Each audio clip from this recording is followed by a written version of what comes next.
Hi అండి, welcome to my channel అండి. ఇవాళ మన ఛానల్లో మటన్ కీమా ఆలు కర్రీ అండి. బాణీలో కుక్కర్లో ఒక 4 స్పూన్లు ఆయిల్ వేసుకుని ఆనియన్ గ్రీన్ చిల్లీ కూడా మగ్గాక, అలాగే మటన్ కీమా కడిగేసి ఒక 4 సార్లు అది పక్కన పెట్టుకోవాలి. అలాగే ఆలు కూడా కడిగేసి వాటర్లో వేసి ఉంచాలండి.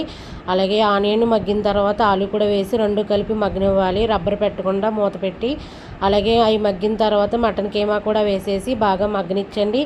అప్పుడు ఉప్పు, కారం, అల్లం వెల్లిపాయ పేస్ట్ వేసేసి పచ్చివాసన పోయే వరకు ఇదంతా ముక్కకు బాగా పట్టేటట్టు ఆలుకి కీమాకి కూడా బాగా కలబెట్టుకోనండి. గ్లాసుడు వాటర్ వేసుకొని విజిల్స్ పెట్టేసుకోవాలండి. ఒక 4 విజిల్ అయితే అంతేనండి, బాగా ఉడికిపోతుంది బంగాళదుంప కీమా కూడా. అలాగే విజిల్ చల్లారిన తర్వాత మటన్ మసాలా ఒక స్పూన్ వేసి కొత్తిమీర వేసేసి వాటర్ ఇంకే వరకు కూడా మగ్గనిచ్చేస్తే అంతే రెడీ అండి.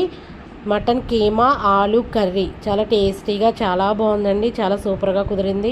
అలాగే మా ఛానల్ లైక్ చేయండి, షేర్ చేయండి, సబ్స్క్రైబ్ చేయండి. Please support me my channel. మీరు లైక్ చేస్తే ఇంకొంతమందికి రీచ్ అవుతుందండి వీడియో. ఓకేనండి, థ్యాంక్ యూ.